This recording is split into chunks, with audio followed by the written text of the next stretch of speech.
Well, I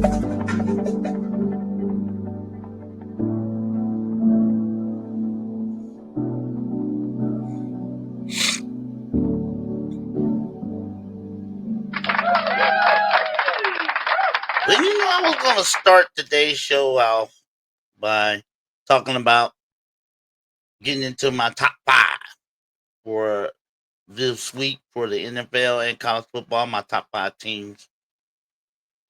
But we got to start today talking about the marathon. Let's just call it what it is. An 18 inning epic Game 3 World Series last night. We got to start the show about that. Plus, it is Top 5 Tuesday, so I got to give you my top 5 teams in both the NFL for Week 9 and college football for Week 10.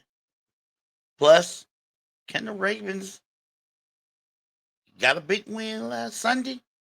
Can they eke their way back in the competition for a playoff spot? I'm getting all that today in the Sports Ozone.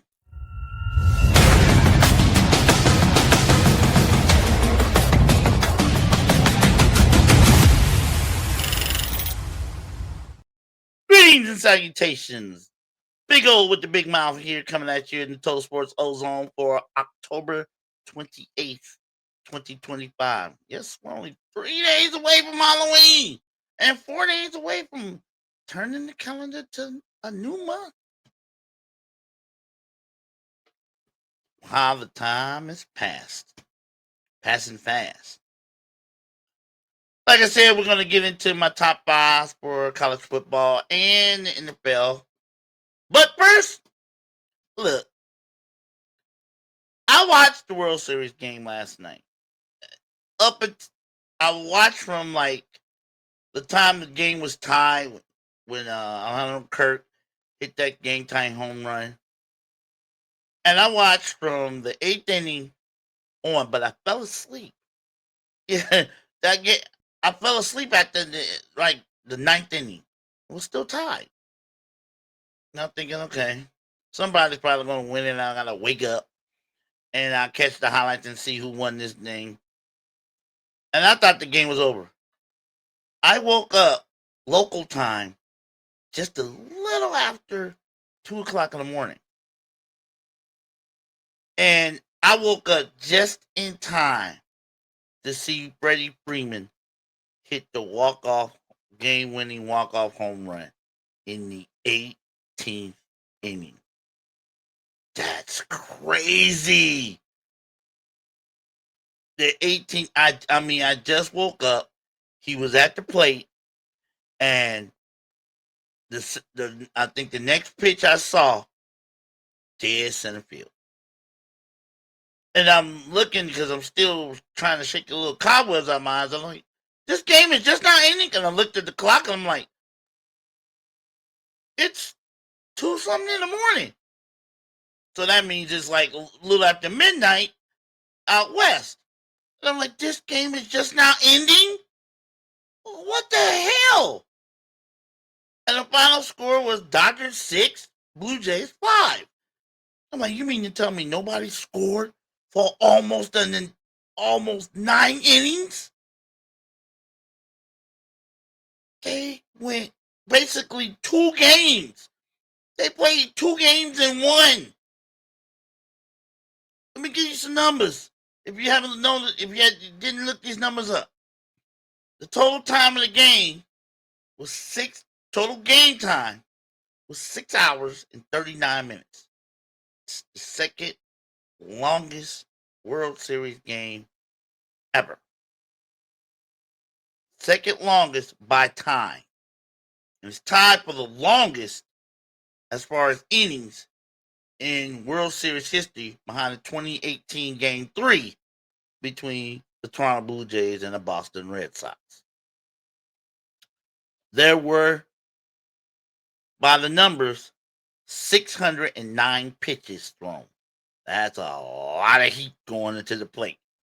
600 between both teams, there were 609 pitches thrown. right? They used a total of 25 players that played out in the field. 25 base players or field players. They used 19 pitchers between the two of them. And between both teams, they left a total of 37 men on base. So it seems like from the ninth inning until the end, nobody could get a clear advantage. They had opportunities.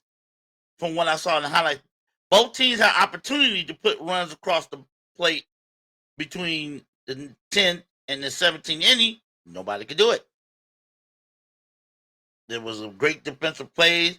Both bullpens held it down. And then finally, Freddie Freeman sent everybody home with a walk-off home run. And I'm gonna put it like this: Ohtani, if the Dodgers don't, whether the Dodgers win this series or lose it, Ohtani should be MVP. He can't be stopped. He really can't be stopped. I mean, he's doing it not only at the plate but on the mound too. I mean, he's a beast. He is a literal beast out there.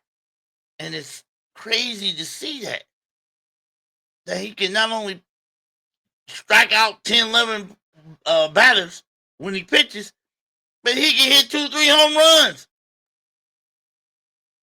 Insane game. But they need a little bit more in this game. Because both bullpens, you could see both teams just certainly played flat out. They went all out. And neither team wanted to lose this game. And of course, it's game 3 of the World Series. You look, this is a pivotal game. They put you up 2-1, and it shrinks the series. That means you're 2 wins away. So of course you're gonna go all out. But I didn't think they would go all out for 6.5 hours. Both those, and the thing is, they got to play again tonight. That's the crazy thing. They got to play again, do it all over again tonight. I hope they're getting some sleep. I hope all the players on both those teams have got some rest. Because after last night's epic, they needed. You could tell both teams were spent after that game. But it was an enjoyable epic. When I watched the highlights, it was enjoyable. It was really enjoyable. And hats off to the fans that stayed out there all that time. Because not a lot of people left. And I'm thinking, wow, these people, it's Tuesday. It's Tuesday night, Monday night, Tuesday morning. I know a lot of people got to go to work. And here it is, it's just after midnight out in the West Coast because it was like a little after 2 o'clock Central Time. So I'm like, wow, I know those people got to go to work. And they stayed out there and they cheered. Not just the Dodgers fans, there were a lot of Blue Jays fans in the stands too. They stayed. They stayed until the end. So hats off to the fans. Who says baseball is dead? No. Baseball is not dead. Baseball needs a salary cap, but it's not dead. It's moments like this is what makes baseball baseball. I mean, an epic 18 inning World Series game, and nobody left. Not too many people left, at least. You got to give your hats off to the fans. They got because they got their money's worth and then some. I mean, they literally got 2 games in one night. And it wasn't a doubleheader. It was like same game, but basically 2 whole games for one game. So they got their money's worth and they stayed to the end. So hats off to the Dodgers fans and a little bit of Blue Jays fans that were there for sticking this one out. But that was an epic. That was an epic. Longest. I didn't see the 2018 World Series, but with this one, like I said, I saw up until I dozed off around the 10th inning, and I woke up just in time to see Freddie Freeman hit that home run. So it's the longest World Series game I've ever been involved in watching any part of it, and I couldn't believe it. I still can't believe it. 18 innings. Whew. Those players earned their money last night, and then some. But Dodgers got the big hit when they needed it, and they lead 2-1 with Game 4 tonight out in Los Angeles. Just wanted to start the show off with that. That was a crazy, epic game last night. And again, hats off to the players and the fans for stick riding that one out. Great, great, great scene for a World Series game. Big O with the big mouth here in the Total Sports Ozone. Now, let's get to what we need to talk about. Top 5 Tuesday. So here I is giving you my top 5 in the NFL and the college football as of week 9 in the NFL and week 10 in college football. Now, you might agree with my top 5, you might not. But I welcome your opinions. I welcome your comments. By the way, please hit that like and subscribe. I really appreciate that. But you might not agree. You might think another team or 2 teams or even 3 teams belong in the top 5. You might not. But this is my top 5. This is my top 5. So, without further ado, let me show you who I believe is in the top 5 college football teams for week 10. This is as of this following week for games that play after last Saturday. So, here we go. Number 5. Now, this is might surprise some of y'all. I know it's going to surprise some of y'all if y'all see this. But I got that number 5. I got my top 5. I got at number 5, the Georgia Tech Yellow Jackets. They ain't lost yet. And they're finding ways to win games in the ACC. Now we're talking about an ACC that's Miami's supposed to have ran away with it. First, earlier in the year, Clemson was the team. But look who's undefeated. Look who is undefeated. They one of 6 undefeated teams in FBS college football. Yeah, they will reach the ACC, and they really haven't played nobody yet. They ain't really lost yet either. They well on their way to a college football playoff spot. And with their schedule, I believe they can afford to lose a game and they'll still be in. And they look like they're going to the ACC championship. It all depends. It's all a matter of who they play. It all matter who they play. But I like their style of play. They can run the ball down your throat if you let them. If you let them, they can run the ball down the throat. But if you stop the run, hey, they got just enough of a passing game, and their defense is opportunistic. It keeps them in games. Because, quite frankly, Georgia Tech should have lost 2 games. But the defense made holds, got plays when they needed to. They made plays when they needed to, and the offense took advantage of it. And yes, they're in a Power 4 conference, so I'm going to put Georgia Tech at my top 5, at number 5. They've earned that. At 8-0, they've earned it. And they're looking like they're well on their way to going to the ACC championship game. So, yes, Georgia Tech, I got this week at my number 5. My number 4, I'm going to go with Alabama. They just keep rolling. And somehow, some way, after winning 4 consecutive games against ranked opponents, they went to South Carolina and they didn't look too good at the beginning. And I was under the impression they might get upset by the Gamecocks. But they made the plays. This is what this is the epitome of a championship team. When you ain't played your best, and let's face it, Alabama didn't play their best in that game, but they made the plays in the end to win. They got the touchdown and a beautiful 2-point conversion to tie the game. And then on defense, they got the strip and the fumble to put them right back in the position to win with about a minute and some change left. And what they do, went into the end zone, no problem. They turned a 8-point deficit with about 3 minutes left into a 7-point win. Just like that, scoring 15 unanswered points with about in the last 3 minutes. That's what championship teams do. And that's why I have Alabama in my top 5. Because that's what I wanted to see from Alabama. I wanted to see some adversity on the road. I didn't care who it was against.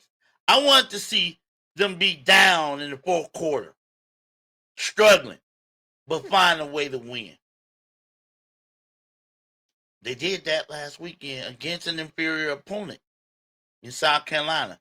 Now, if they'd have lost that game, everybody's like, oh, Alabama let down. They did all the wins, and then they played down to their level of competition. They could have done that, but they didn't. For 3.5 quarters, they did. But when it mattered, they made the plays. Simpson, Williams, they made plays. They made the plays to win games. That's why most of the media publications have Simpson as the lead in the lead for the Heisman Trophy. I don't blame him. When you down like that and you find a way to come back and win, yeah, why not? When you haven't played your best game and yet you still find a way to win, that's what championship teams do. That's what they do all the time. And it don't matter what level. When you can win, especially on the road, when you're not playing your best and you find a way to get that dub, that's a championship team. That's championship mentality. And that's what you need, especially in the SEC, especially the way SEC on the road is. So, yeah, Alabama, solid, number 4. Number 3 on my top 5 for college football for week 10 goes to Texas A&M. Big time win on the road. I mean, big time road win. This is what makes you have to consider Texas A&M a true national title contender, not just SEC, national title contender. To go on the road in a very, very hard place to play in Death Valley, and not only win but blow the doors off of LSU in their house. What can you say? What can you say? You got to put them up there. You have to. I didn't think they could do it. I definitely didn't think Texas A&M will be blowing LSU out by 24 points in their house. I mean, they beat them so bad they sent their LSU fans, they sent Tigers fans home around halfway through the third quarter. And then subsequently, LSU's head coach got fired on Sunday. So A&M was right there. I mean, they embarrassed LSU. And with their schedule coming up, I think the hardest game they got left on their schedule was Texas. And they got them at home. So I don't see why, and in the SEC championship game, which who knows who they're going to be playing. They could be playing Alabama. They could be playing Georgia. They could be playing Ole Miss. Who knows? They're going to be playing one of those 3, I believe. And that's going to be, I think, their next big test. Besides the Texas game, because that's a rivalry game. You throw Texas A&M. That's an old Southwest Conference rivalry game. You throw the records out the window when you're playing your rivalry. You throw the records and the stats out the window. But I believe that's their next toughest opponent, and that ain't until the end of the season. So they can keep rolling along, and if they beat, they handle Texas, boom, they're in the SEC championship game. Who they play, who knows? But I believe they're solidly in the SEC championship game. That quarterback Reed, he was dealing. The quarterback Reed and their defense. Well, the defense is great. I wouldn't say it's elite, but it's great because they did play a team that really struggles on offense, and that's why Brian Kelly got the boot. LSU doesn't generate enough offense to scare anybody. But when you can hold them down like that in their house on a Saturday night game, all the whole nation looking at it, and they embarrassed them. I mean, they literally embarrassed them, especially in that third quarter. It was just a disaster for LSU, and you got to give Texas A&M their props. You have to, and they sitting right there at 8-0, looking pretty. You got to give them their props on that. I know I do. That's why I got them at my number three team this week in my top 5. But number 2, they ain't got they number 3. A&M is number 3. I can't put them at number 2 because number 2 is still for another week the Indiana Hoosiers. I mean, they just still doing what they do. Now, a lot of people are saying Indiana should be number 1. They got the most impressive win, the most impressive resume, and la-di-di. Yes, you beat Oregon. I give Indiana that.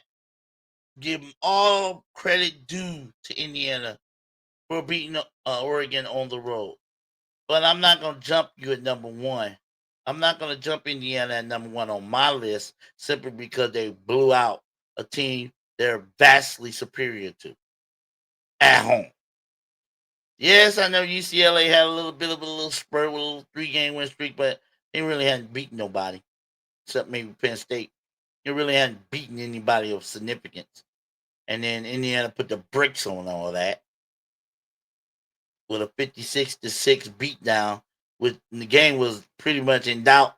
wasn't no more in doubt. Excuse me. After the first 6 minutes of the game, and Indiana just did what you're supposed to do if you're a championship level team. You beat the teams you're supposed to beat. You beat vastly superior teams, especially at home. And that's what they did. They just did their job. So they stay at number 2.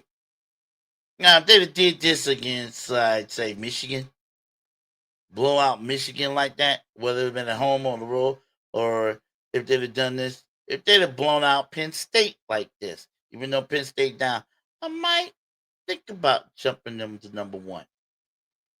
But they blew out UCLA.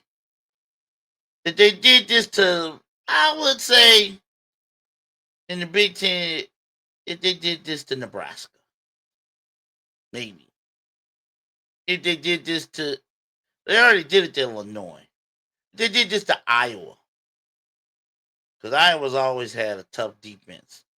But if they did this to Iowa, I would consider jumping them to number 1. But they didn't. They did this against UCLA. That means you did what you're supposed to do. You took care of business against an inferior opponent at home. That's what you're supposed to do. So, to the Indiana fans and all that, enjoy being a number 2. Yeah, I ain't never been there before. Ever. So, until the last couple of weeks. So, enjoy it. But the number 1 team, and you can call it bias, you can call it whatever you want. My number 1 is still going to be the Ohio State Buckeyes. They're still number 1, even though they were on a bye week. You ain't going to jump a team just because they didn't play last week. Nah. Ohio State is still number 1. They still have the best defense in the country. And it's not even close. Through 7 games, they've only given up 41 points. And I don't care who they playing. I don't care. You can say they ain't played nobody. You can say the strength of schedule is weak. The strength of record is weak. Whatever. When you only allow 41 points in 7 games, that means it's less than a touchdown a game they've given up. They've only given up 4 touchdowns all season. No other team in college football can say that. No other team. No other team in college football. Not Indiana, not Texas A&M, not Alabama, not Georgia. No other team in college football can say they've given up only 4 touchdowns. 4. And no team in football can say different. That's why they're number 1. And I told you, and you have a Heisman, yes. You have a Heisman Trophy candidate at quarterback, yes. Julian Sayin has worked his way into the conversation in the Heisman Trophy discussion. He's probably the one quarterback that's done it more quietly than any of the others. But that's because Ohio State, they've done everything they've done this year has been really quiet. They're just taking care of their business as the defending national champions. That's why a lot of people don't talk about it. And that's fine with me. That's fine with me. I don't hear much discussion about Ohio State on the radio, on ESPN, on Fox, on Bleacher Report. I don't hear a lot of them, and that's fine. Oh gosh, that's fine. That's fine with me. Because unless I hear about them, that means they're doing their job. I don't hear too much about Ohio State. That means they're doing what they're supposed to do. Just keep winning. And at this point in the season, that's all it's about. Keep winning. They don't have to worry about eye test. They don't have to worry about strength of record. They don't have to worry about strength of schedule. And I know a lot of people probably will have Indiana and Texas A&M above Ohio State simply because strength of schedule, strength of record, and all that sort of nonsense. But let's face it. But here's the question I want to ask for all of you guys.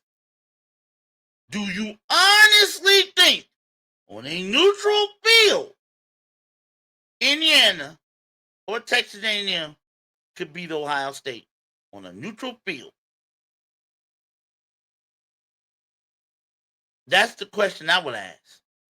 And until my answer to that is yes, one of them can, they're gonna stay number 1. That's how I answer that question, and that's how I keep Ohio State number 1. And it is not because I don't expect Ohio State to light up the scoreboard. Maybe mainly because the running game needs to improve. That's the only weakness Ohio State has. Their running game. Their running game is a little lackluster. Let's put it like that. It needs to be a little bit more explosive. Other than that, where's the weakness? Where's the weakness? Julian Sayin, around 75% completion percentage. Has 19 touchdowns, 3 interceptions. You got 2 of the best wide receivers in all of college football. Carnell Tate, Jeremiah Smith. And don't forget Ennis. Where's the weakness? Best defense in college football. Averaging 5.8 points per game allowed. That means you don't score on them. Not enough to scare them.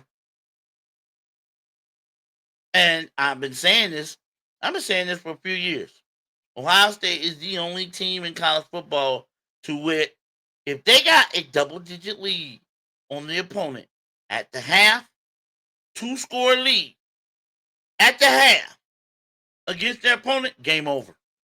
The game is over. You're not coming back.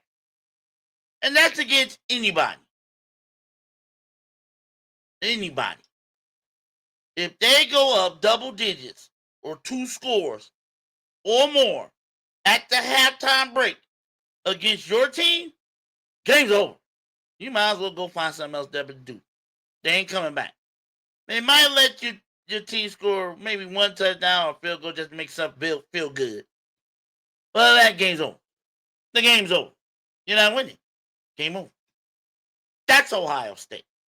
That's what Ohio State has been. You get you up 2 scores, and with that defense, game's over.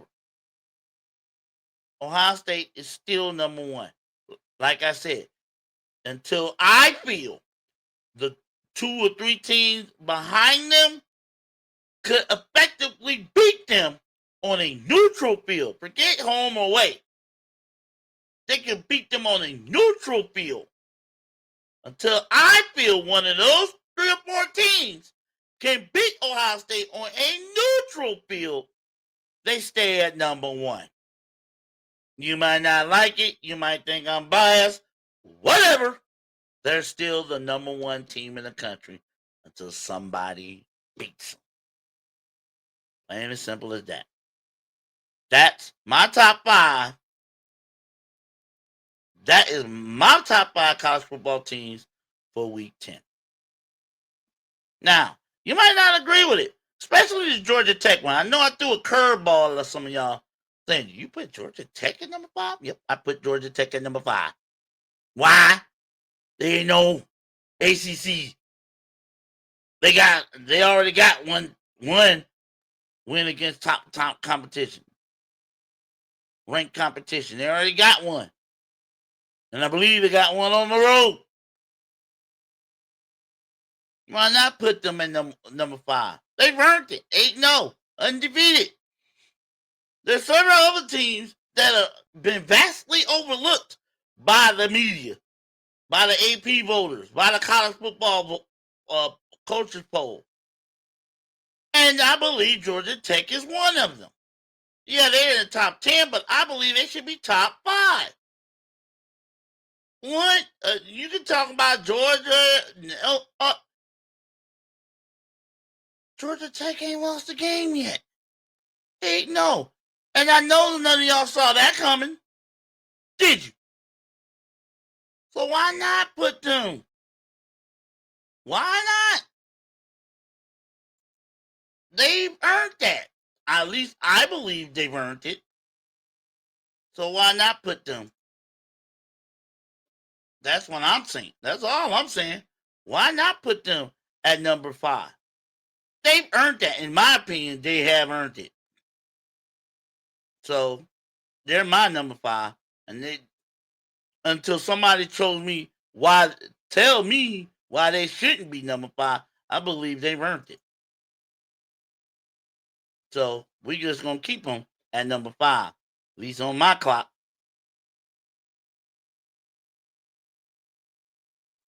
Because they've readily earned that distinction. And you might think different. Oh, Georgia, what about Georgia? What about Ole Miss? They beat Oklahoma. I don't care. Yeah. There's so much love given to the SEC. Sometimes it just makes this. It's like, do they deserve that much love? Really? I don't think so. Do they deserve that much love?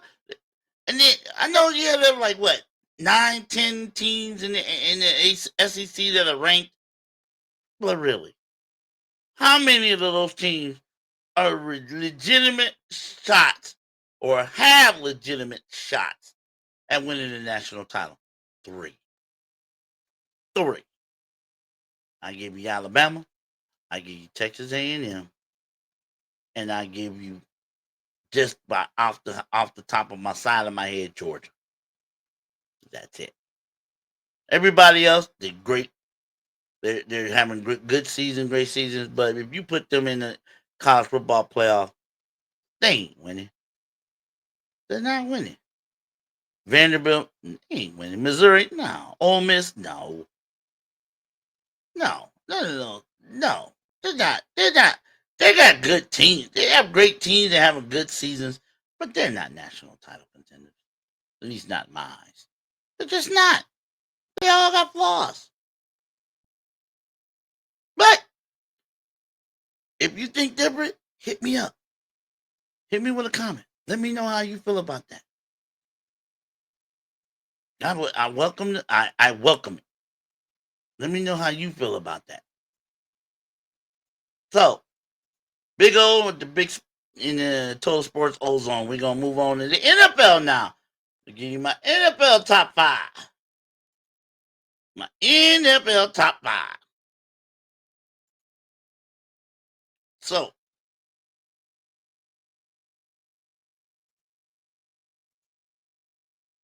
let me get this set up here. I'm showing my NFL top 5 teams for week 9. Yeah, we already in week 9 already. Well, who knew? Who knew? Time just going on and on and on, ain't it? But here's my top 5 NFL teams for week 9. Now, this might throw you for salute. This may not. I don't know. But I told you about number 5. My number 5, I told you. I told you about my number 5. I told you about the Kansas City. I keep telling y'all. The Chiefs, don't sleep on the Chiefs. I keep saying it. And they're just proving it. Now that Patrick Mahomes has got all his weapons back, Xavier Worthy, Rashid Rice, Travis Kelce, don't forget Pacheco, even a little bit of Kareem Hunt thrown in there for a little flavoring with Coach Andy Reid and the defense rounding in the shape. I told you. Yeah, they had a really slow start. But once he gets his complement of weapons back, Patrick Mahomes is going to he's going to show you why he's Pat Mahomes, and he did it last night. The man threw what? He threw two interceptions. One of them really wasn't his fault, but he threw 2 interceptions, still threw 4 touchdowns. He's just the best. Patrick Mahomes, he's the best. That's why he's won so many the MVP, and that's why he's won so many Super Bowls. He's just a bad boy. And I said, don't sleep on it. A lot of people were hating on the Chiefs. Oh, they ain't gonna do nothing this year. All right, okay. I say it's a long season. Don't let him get his weapons back. He just like y'all. People forget they are the defending AFC champions, and until somebody proves it to me that they can beat them straight up, either in their house or in the other opponent's house, I'm gonna still ride with the Chiefs in the AFC. I got to. That's my pick, but I'm gonna put them in top. I'm gonna put them at number 5 this week. I got to put them at number 5 this week. But they're coming. They coming next week. They go to Buffalo. I don't know why that game's gonna be on Sunday. That game should be on Monday night affair, don't you think? Chiefs, Bills. That should be a Monday night football game. The whole country, hell, the whole world should be seeing that one. The 2 of the best quarterbacks in the AFC, Josh Allen, Patrick Mahomes, going at it. No, they put it on Sunday. I don't know why. But it's going to be a good one. I think it's going to be a good one. Chiefs, my number 5 team this week in the NFL. Number 4, we're going to go with the Detroit Lions. They had a bye week, but that team is just scary. Detroit Lions is scary. They can put up points at will. Like I said, like I've been saying in my previous podcasts, this team can score however it wants. However it wants. I'm pretty sure they come out the tunnel looking at the other team saying, how you want to lose today? Do you want us to run the ball down your throat, or do you want us to throw it over the top on you? Either way, they can do it, and they do it well. Gibbs, Montgomery out the backfield, Amon-Ra St. Brown, LaPorta. That team is deep, and it is good, especially at home. Especially at home. I think that, if I'm not mistaken, they average like 39 points a game at home. So it's hard to beat them in that forward field. It's hard to even hang with them. You can ask the Browns, you can ask the Bears, you can ask the Bucks. It's hard to hang with that team in their house. And then their defense is just opportunistic. I think the defense plays like we want to get the ball back to our offense so they can continue another onslaught on the opponent's end zone, and that's how they play. They play with the mindset: let's get this ball back to our offense as soon as possible, and let them do what they do best. And it's been working. Detroit Lions is my number 4 team this week on my top 5. Number 3, we're gonna go with the Green Bay Packers. Hey, when you can go into Pittsburgh and beat the snot out of the Steelers, I got to put you in my top 5. I just got to. When you can go down, and I know that had to feel good for the Packers team, because they beat Aaron Rodgers, their old QB, and they beat them in his house. And Love showed Aaron Rodgers, hey, I'm the man now in Green Bay. You in the history books. This is my show now. This is my time. This is my show. Either watch or get out the way. And he showed it. He showed it against Green Bay. And the Green Bay defense, that's why they got Micah Parsons.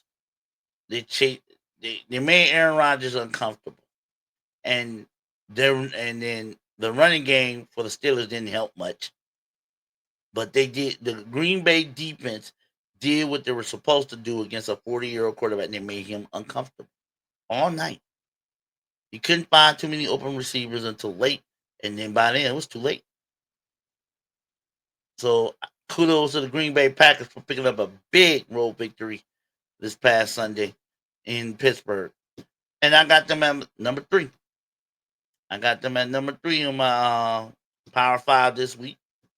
My number 2 team of this week would be the Tampa Bay Buccaneers. Now, I know some of y'all say, well, Detroit beat Tampa Bay. They should be higher.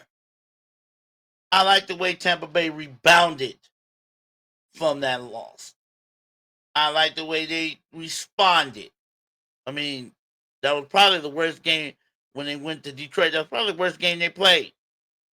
And despite all those injuries to all these receivers, they still managed to find ways to win the game. You got to give Baker Mayfield some MVP consideration. You just got to. I mean, he's winning. He's still making plays without some of his top receivers. You got to give kudos to that. That's why I got him at number 2. The Bucks. The more they play, the more they impress me. They've impressed me. Baker Mayfield and the rest of the team, they've impressed me this year. Because you wasn't expecting this from the Bucks. At least I wasn't. And it looks like they're going to run away with the NFC South.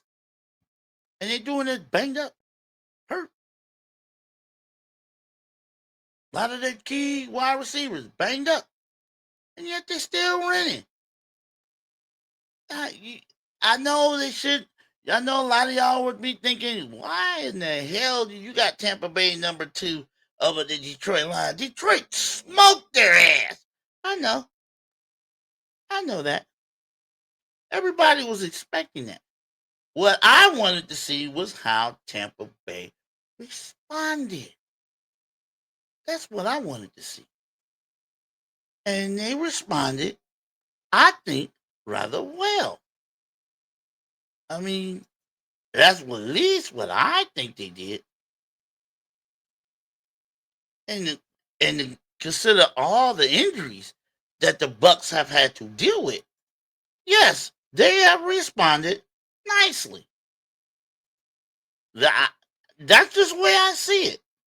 Yes, they beat the Saints. So, that's a divisional game. So all divisional games are important. And so they beat them. And they beat them pretty bad. They're supposed to. Like I said, they took you know, they lost to Detroit. People had doubts, could they beat some of the top teams?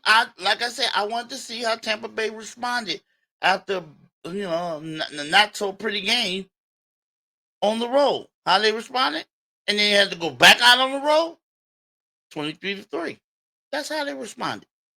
They took care of business against an inferior opponent on the road. That's gonna put you in my top 5, and it puts Tampa Bay in number 2. Will they stay there next week? They got the Patriots at home next week. Actually, they got the Patriots. They're on a bye next week. They're on a bye this week, and then they got the Patriots at home. So who knows? But for this week, Tampa Bay is my number 2 team. Because I like the way they responded after getting blown out in Detroit. And then having to go on the road with all those injuries. I like to see that, especially out of Baker Mayfield. That's what I like to see. They're my number 2 team. Finally, if anybody don't have this team as the number 1 team in the NFL, something wrong with you. And even like I say, I call them like I see them. That's what I do. And if you do not have this team as the number 1, the next team as the number 1 team on your list or on anybody's list in the NFL, what the hell is wrong with you? Or have you seen this team play? And this team is the truth. And I'm talking about the Indianapolis Colts. That team is the truth. Now I've seen them. I saw them play a full game last week against the Titans. Titans didn't have a chance. The Titans did not have a chance. The Colts played with them like they were playing with their food. And then when they finally got bored playing with their food, they just ran roughshod over them. That's how they look. They ran roughshod over them. And what can you say? I mean, what really can you say? You can't argue with 7-1.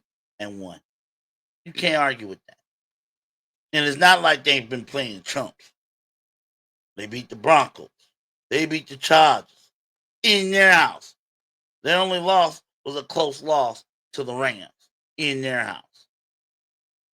This team has legitimate Super Bowl aspirations. Will they make it? Who knows? I still ride with the Chiefs. But you can't argue with this Daniel Jones, Jonathan Taylor. One of those two, if both of those two should be in the MVP conversation. Jonathan Taylor should definitely be the odds-on favorite for NFL Offensive Player of the Year. He leads the league in rushing, and it ain't even close. It's not even close. 850 yards rushing, and we only threw 8, and they've only played 8 games. So he's already damn near, he's on pace for a 2,000-yard season. Or at the very least a 1,800-yard season. But if he have a couple more games like he had Sunday, he could very well hit 2,000 yards. I wouldn't if he stays healthy.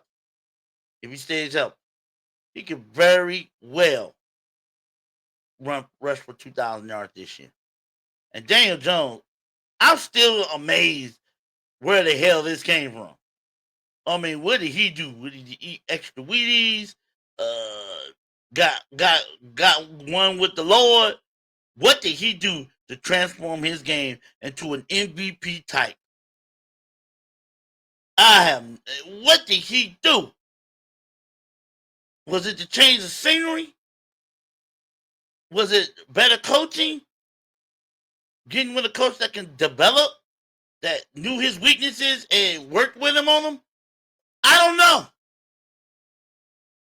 But Daniel Jones he's a legitimate MVP candidate. He has 2,000 yards passing already with 13 touchdowns, only 3 picks, and he's got a QBR of 78.3. That's MVP type numbers. And we ain't even halfway. We're roughly halfway through the season. You can't argue with the numbers. What you can argue with is, how the hell did he learn how to do this? And I'm wondering that myself.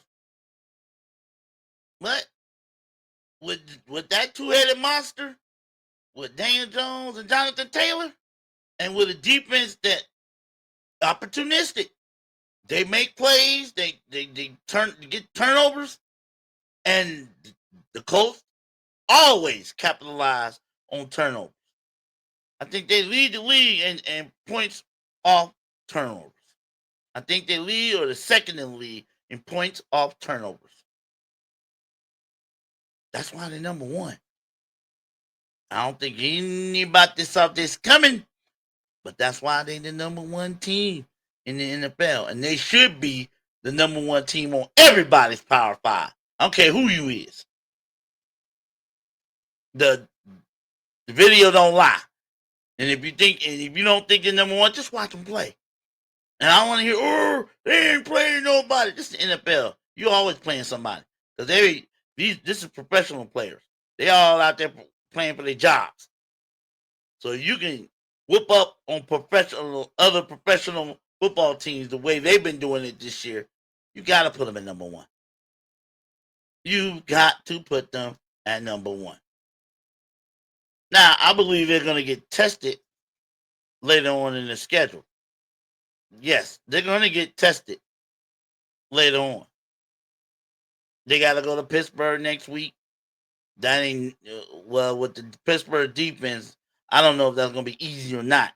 Because their defense is not the steel curtain that we know it, that we're used to seeing. It ain't that no more. Then they got home in Atlanta, or then they got to go overseas to play the Atlanta Falcons. And they got to go to Kansas City. That's the bigger book. That's the one. That's the one that's going to tell everybody that the Colts are here to stay. The November 23rd matchup at Kansas City.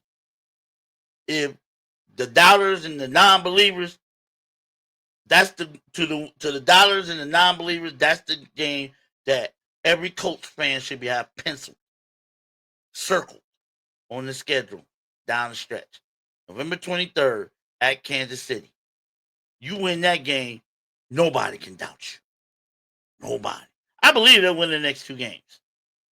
But that November 23rd matchup after bye week against the Kansas City Chiefs in Arrowhead, that's the game that's going to let everybody know you here to stay. And you here, and you for real this year. That's the one that I believe they got circled.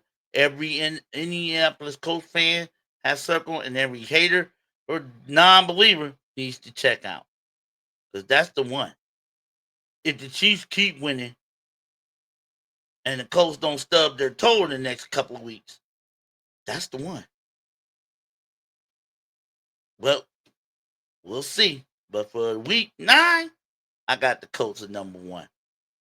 That's how I see.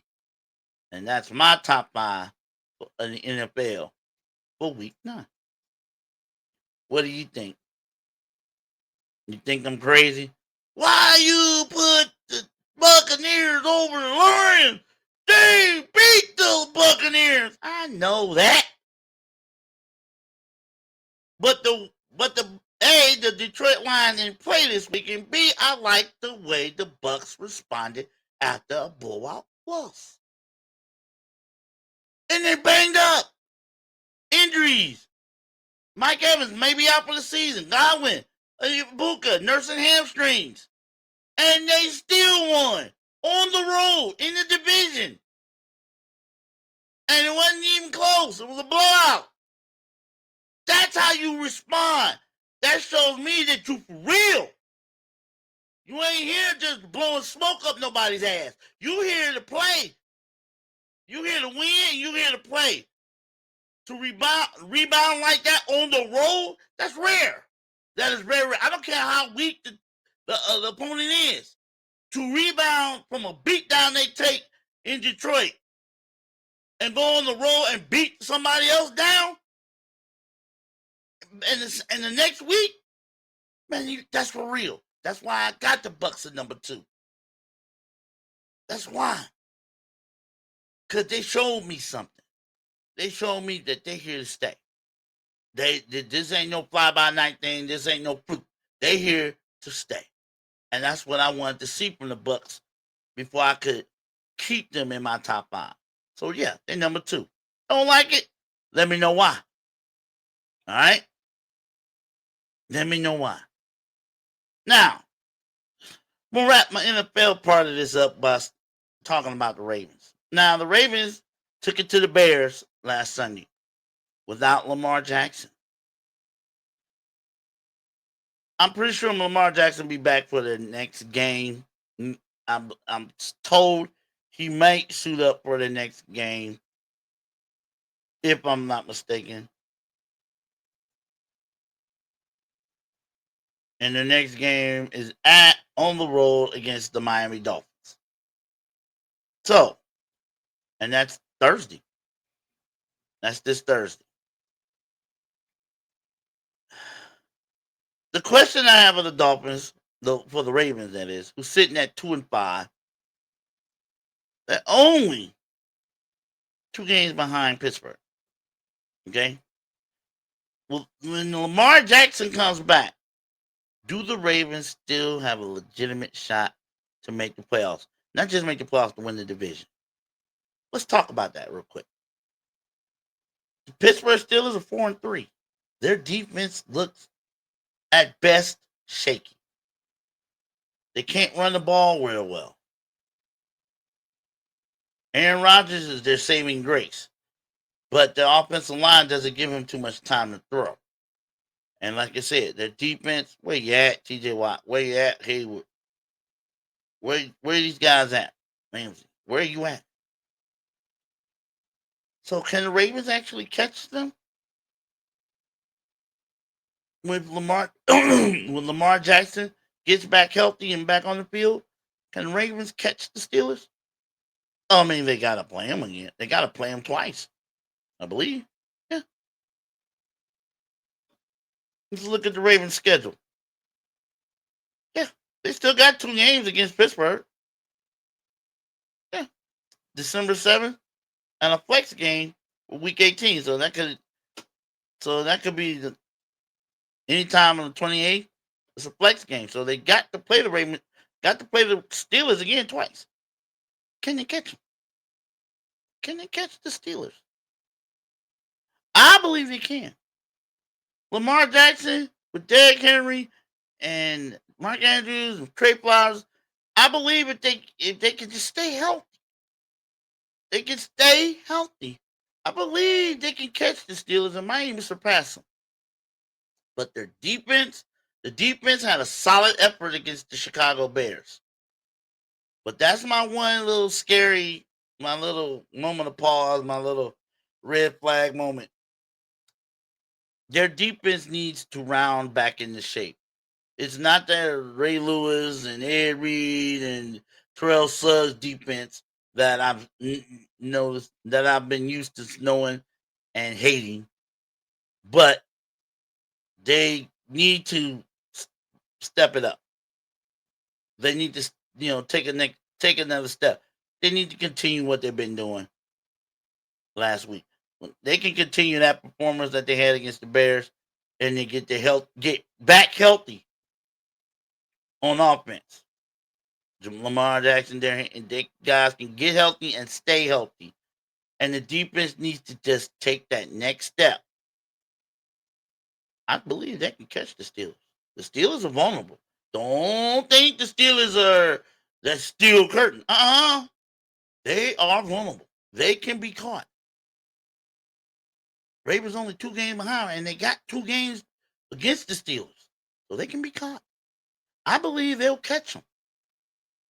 Lamar Jackson gets back healthy.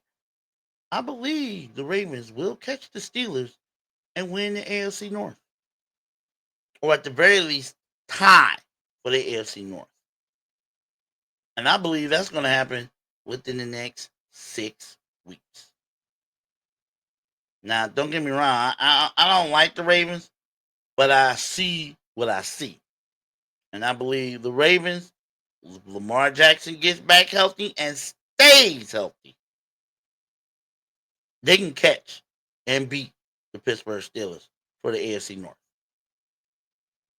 What do you think? Let me know. Leave me a comment. And please hit the like and subscribe if you like what you see. Again, that was my top. You saw top 5 Tuesday. What do you think? Am I crazy? Did I make a mistake in one of my top 5s? Is there one team above the other that shouldn't be? Is there one team below us another that shouldn't be?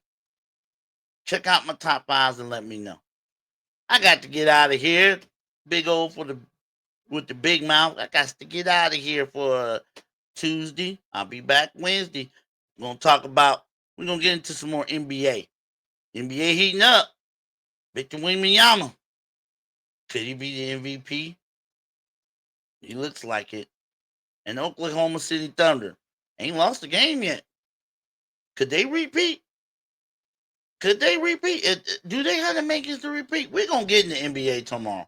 We're gonna get all in the NBA. We're gonna talk about the teams, where they at, where they should be, where they going, and where they ain't going. We're gonna get it all in the NBA tomorrow in the old zone. Big O with the big mouth saying, peace.